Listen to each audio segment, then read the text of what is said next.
বিসমিল্লাহির রহমানির রহিম। আপনারা দেখছেন মাশআল্লাহ মিডিয়া। সামনে পয়লা বৈশাখ আসছে।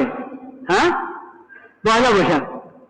পয়লা বৈশাখে অপচয় হয় কিনা, অপব্যয় হয় কিনা? এটাকে পয়লা বৈশাখকে সমস্ত অপচয় এবং অপব্যয় থেকে বাঁচিয়ে রাখেন। দেখবেন অনেক সাশ্রয় হবে। আপনি অর্থনীতির দিক থেকে চিন্তা করেন না, অর্থনীতির দিক থেকে চিন্তা করেন। পয়লা বৈশাখকে এই ঈদের সময় আলোকসজ্জা করে না, ঈদ যেটা ধর্মের মুসলিম উম্মতে মুসলিমার ধর্মীয় উৎসব, ঈদুল ফিতর, ঈদুল আযহা, ওই সময় আলোকসজ্জা করা হয়, সীমিত আকারে হলেও করা হয়। ডক্টর আফামু খালেদ সাহেব, এই উপদেষ্টা, ধর্ম উপদেষ্টা ছিলেন যিনি আগের সরকারে, ডক্টর আফামু খালেদ সাহেব, ওনার সঙ্গে যখন এই কথা উঠেছে যে আলোকসজ্জা করতে হবে, উনি বলছেন কি দরকার আলোকসজ্জা, এটা বিদ্যুতের অপচয় হবে, আলোকসজ্জা করবো না আমরা। তো এখন সচিব সাহেবেরা যারা আগে থেকে আছেন সচিবালয়, স্যার এটা সমস্যা হয়ে যাবে, চলে আসছে তো একটা প্রচলন, এটা ইয়ে করেন না, বন্ধ করেন, এটা আমরা সীমিত আকারে করি। তো এই একটা হক কথা উনি বলেছেন। ধর্মীয় উম্মতে মুসলিমের ধর্মীয় উৎসব ঈদুল ফিতর, ঈদুল আযহা, সেখানে আলোকসজ্জার কোন নীতি নাই, নিয়ম নাই শরীয়তে। করো না আলোকসজ্জা। কেন আলোকসজ্জা করবা? যেখানে যে দেশে বিদ্যুতের এত সংকট, ওখানে কেন আলোকসজ্জা করতে যাবা তুমি? বিয়ে শাদী তো করো না, ঈদের মধ্যে করবা না, তা বিয়ে শাদীতে কেন করবা? বিয়ে শাদী তো করো না। কে শুনবে আপনার ওয়াজ? হ্যাঁ, ওয়াজ শুনতে রাজি নেই মানুষ। যেটার ব্যাপক প্রচলন, ওদের বিরুদ্ধে ওয়াজ শুনতে মানুষ কি নাই, রাজি নেই। কিন্তু শরীয়তের হুকুম, মানুষ কে শুনবে কে শুনবে না, কে মানবে কে মানবে না, ওটা তোমার দেখার বিষয় না। তুমি হক কথা, যেটা শরীয়ত সুন্নতের কথা, ওটা বলে দাও। সেই জন্য আমি আল্লাহর উপর ভরসা করে বলেছি, পয়লা বৈশাখকে আপনার সমস্ত অপচয় অপব্যয় থেকে কি করেন, বাঁচিয়ে রাখেন, বাঁচিয়ে রাখেন।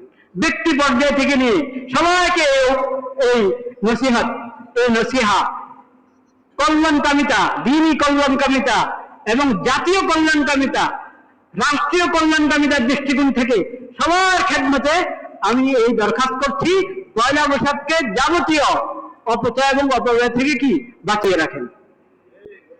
আর এটা তো মুসলমান বলতে জানে, মুসলিম উম্মতের উৎসব হলো ঈদুল ফিতর আর ঈদুল আযহা, সাপ্তাহিক উৎসব হলো ঈদ জুমা, এবং তাদের বাৎসরিক হজ, সেখানে সেটা হয় মক্কা মুকাররমা, আরাফাতে এবং কোথায়, মিনাতে।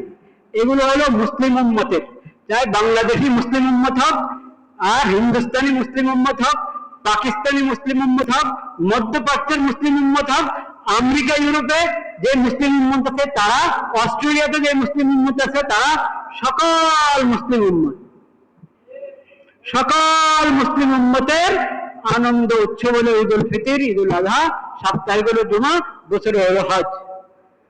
কিন্তু সেটা সব ধরনের শিরক থেকে মুক্ত থাকে, সব ধরনের অশ্লীলতা থেকে মুক্ত থাকে, সব ধরনের বেহায়াপনা থেকে মুক্ত থাকে, সব ধরনের বেদাত এবং জাহেলিয়াতের সকল রীতিনীতি থেকে মুক্ত থাকে।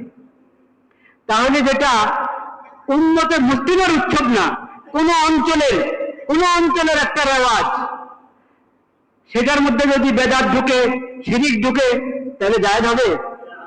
সকল শিরিক থেকে দূরে থাকতে হবে, সকল শিরিক থেকে, সকল বেদাত থেকে দূরে থাকতে হবে, সকল জাহেলিয়াতের সকল রীতিনীতি থেকে কি দূরে থাকতে হবে।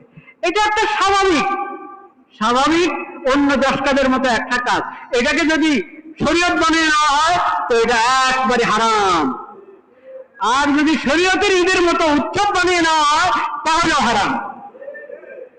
আল্লাহ তাআলা এই কথা বুঝার তৌফিক দান করেন। মুসলিম উম্মত যখন ইসলাম কবুল করেছে, নবী করিম সাল্লাল্লাহু আলাইহি ওয়াসাল্লামের দাওয়াতে ঈমান এনে যখন ইসলাম কবুল করেছে, ইসলাম গ্রহণ করার আগে তাদের আঞ্চলিক, তাদের বংশীয় যত ধরনের উৎসব ছিল, পর্ব এবং ঈদ ছিল, এই উৎসব পর্ব ছিল, ও সব কিছু তারা ভুলে গেছে। মক্কাওয়ালারা ভুলে গেছে, মদিনাওয়ালারা ভুলে গেছে। হ্যাঁ, মক্কাওয়ালারা ভুলে গেছে, মদিনাওয়ালারা ভুলে গেছে। যেখানে যেখানে ইসলাম প্রবেশ করেছে, ইসলামের আগের রীতিনীতি কিচ্ছুই তাদের কি থাকে নাই, বলেন, বাকি থাকে নাই, কিচ্ছুই বাকি থাকে নাই। কারণ ইসলাম তো আমাদেরকে সভ্যতা দিয়ে দিয়েছে, ইসলাম তো আমাদেরকে সুস্থ সংস্কৃতি দিয়ে দিয়েছে। সুস্থ সংস্কৃতি ছেড়ে আমরা কোনো অপসংস্কৃতি গ্রহণ করতে পারি না। আল্লাহ তাআলা এই সব ধরনের অপসংস্কৃতিকে এবং অপসংস্কৃতিকে সুস্থ সংস্কৃতির নাম দেওয়ার মতো তথ্য সংগ্রহ থেকে আমাদের সবাইকে হেফাজত করেন।